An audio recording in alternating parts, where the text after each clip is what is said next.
حضرت علی رضی اللہ تعالیٰ عنہ سے روایت ہے کہ جب کوئی قبرستان میں جائے اپنے کسی عزیز، والد، والدہ، بیوی یا شوہر یا چچا یا ماموں، دادا، دادی، ان کی قبر پر جائے اور سرہانے کی جانب، قبلے کی جانب پشت کر کے کھڑا ہو اور ایک بار سورہ فاتحہ اور 3 بار قل شریف پڑھ کر اس کا ثواب اپنے مرحوم کو بخشے، اور پھر یہ کہے کہ یا اللہ اس قبرستان میں جتنے مومنین مومنات دفن ہیں ان سب کو اس کا ثواب عطا فرما، تو اللہ تعالیٰ سب کو پورا ثواب عطا فرمائے گا اور پڑھنے والے کو اس مجموعی ثواب کے برابر ثواب عطا فرمائے گا۔ یعنی یہ ثواب ڈسٹریبیوٹ نہیں ہوتا۔ مثال کے طور پر یہ لائٹ ہے، اس کے سامنے ہم بیٹھے ہیں، یہ انسان کی بنائی ہوئی مین میڈ روشنی ہے۔ اب اس کے نیچے اگر 500 آدمی بیٹھے ہیں تو سب کو روشنی برابر ملے گی، تقسیم ہو کر نہیں ملے گی۔ تو جب بندے کا بنایا ہوا نور یا اللہ تعالیٰ کا مخلوق نور جو سورج ہے، چاند ہے، ستارے ہیں، یہ سب کو برابر روشنی پہنچاتے ہیں، تو کیا اللہ کے کلام کا نور ان کے نور سے کم ہے؟ لہذا اگر آدم علیہ السلام سے لے کر آج تک آپ سب مومنین و مومنات کو ثواب بخشیں تو سب کو پورا ثواب ملے گا، اور سب کے مجموعی ثواب کے برابر ثواب پڑھنے والے کو ملے گا۔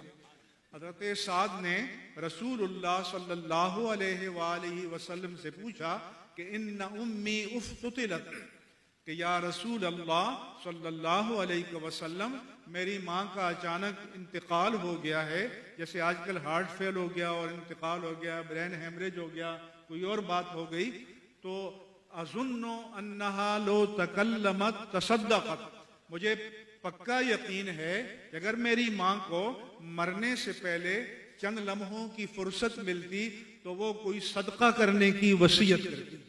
تو اس سے مومنوں کا شعار بھی معلوم ہونا چاہیے کہ مومن کا کام یہ ہے کہ آخرت کی منزل قریب نظر آئے تو اپنی عاقبت کی فکر کرے، اللہ کی راہ میں تصدقہ دے۔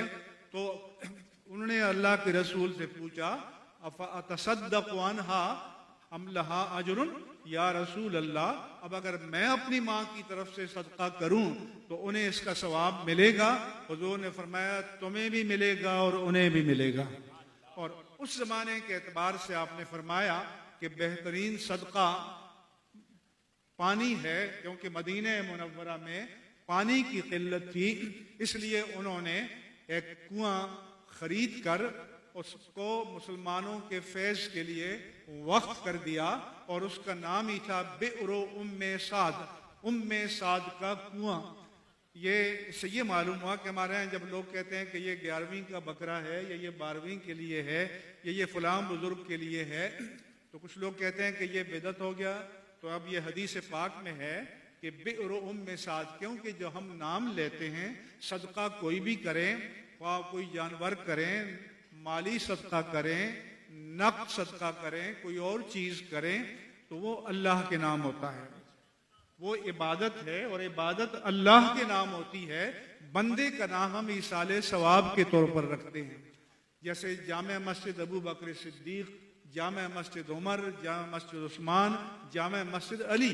اب ظاہر ہے کہ یہ مسجدیں تو اللہ کا گھر ہیں، مسجدیں تو اللہ کی عبادت کے لیے ہیں، لیکن یہ نسبت جو ہے یہ ایصال ثواب کے لیے ہوتی ہے، اور یہ آپ بھی کر سکتے ہیں۔ اپنے نام پر مسجد بنائیے، اپنی ماں کے نام پر بنائیے، اپنے باپ کے نام پر بنائیے، اپنے عزیزوں کے نام پر خیر کے کام جتنے ہو سکتے ہیں وہ کرنے چاہیے۔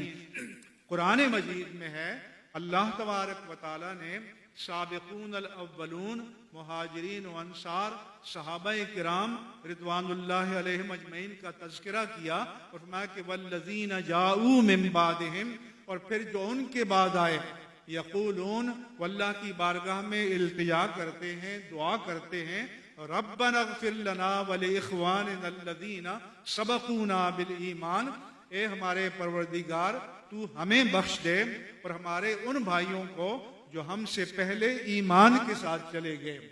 قرآن کی یہ آیت یہ بھی بتاتی ہے کہ دنیا میں آپ غیر مسلم کے لیے ہدایت کی دعا کر سکتے ہیں، موت کے بعد غیر مسلم کے لیے مغفرت کی دعا نہیں کر سکتے۔ قرآن نے صرف مومن کے لیے اور مومنہ کے لیے مغفرت کی دعا کی اجازت دی ہے۔ تو فرمایا کہ سبقونا ربنا اغفر لنا ولإخواننا الذین سبقونا بالایمان ولا تجعل فی قلوبنا غلا للذین آمنوا ربنا انک رؤوف رحیم۔ یہ بھی دعا کرتے ہیں کہ اے اللہ ہمارے دلوں میں مومنوں کے لیے کینہ نہ رکھ۔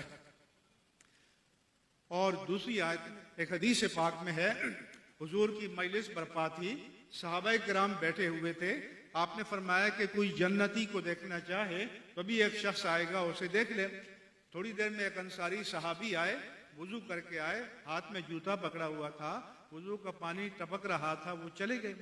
اگلے دن پھر مجلس برپا ہوئی، پھر آپ نے وہی بات کی اور پھر اتفاقاً وہی صحابی انصاری آئے۔ تیسرے دن پھر مجلس تھی، پھر حضور نے فرمایا کہ ابھی ایک بندہ آئے گا جو جنتی کو دیکھنا چاہے اسی کو دیکھے۔ پھر وہی صحابی آئے۔ حضرت عبداللہ بن عمر کہتے ہیں کہ میں عشاء پڑھ کے ان کے پیچھے پیچھے چل دیا۔ جب ان کے گھر تک پہنچا تو میں نے کہا کہ گھر والوں سے کھٹپٹ ہو گئی ہے اور میں نے کہا 3 دن نہیں آؤں گا تو آپ مجھے 3 دن ٹھکانہ دے دیں۔ انہوں نے کہا جائیے۔ کہنے لگے میں ان کے گھر رہا، جیسے رات کو ہم عشاء پڑھتے ہیں، کچھ نوافل پڑھ لیے، پھر سو جاتے ہیں، پھر تہجد کے لیے اٹھتے ہیں، پھر نمازوں کے لیے اٹھتے ہیں۔ میں نے اس کے معمولات دیکھے کہ 3 دن مسلسل اللہ کے رسول نے اسے جنتی ہونے کی بشارت دی کہ جو جیتے جاگتے جنتی کو دیکھنا چاہے اس کو دیکھے۔ جب 3 دن معمولات دیکھنے لگے، رات کو سوتے میں کبھی جاگتے تو ذکر شروع کر دیتے۔ میں نے تیسرے دن اپنے بھائی سے کہا کہ بھائی میرے گھر والوں سے ناراضگی نہیں تھی، میں اس بہانے سے آیا تھا کہ اللہ کے حبیب نے 3 دن مسلسل تمہارے جنتی ہونے کی شہادت دی، تو میں یہ جاننا چاہتا تھا کہ آپ میں کیا کوالٹی ہے، کیا خوبی ہے، کون سی ایسی نیکی کرتے ہو کہ حضور آپ کے جنتی ہونے کی بشارتیں سناتے۔ انہوں نے کہا میں تو ایسا ہی ہوں جیسے آپ نے دیکھا۔ وہ چل دیے، تھوڑی دور چلے تو انہوں نے واپس بلایا کہ بھائی ایک بات سن لیں۔ انہوں نے کہا بھئی ایک بات ہے کہ جب میں رات کو سوتا ہوں تو میرے دل میں کسی کے لیے کینہ نہیں ہوتا۔ تو حضرت عبداللہ نے کہا کہ یہی تمہارا کمال ہے، اور جنتیوں کے لیے یہی اللہ نے فرمایا کہ وَنَزَعْنَا مَا فِي صُدُورِهِم مِّنْ غِلٍّ، جنت میں ہم ان کے دلوں سے کینہ نکال دیں گے، اخواناً علی سرر متقابلین، اور وہ بھائی بن کر آمنے سامنے عالی شان مسندوں پر بیٹھے ہوں گے۔ اس لیے ایک دوسرے کے لیے حسد نہ رکھو، کینہ نہ رکھو، بغض نہ رکھو، غیبت نہ کرو، اور جب بھی بیٹھو نماز پڑھو تو سب کے لیے سال ثواب کرو۔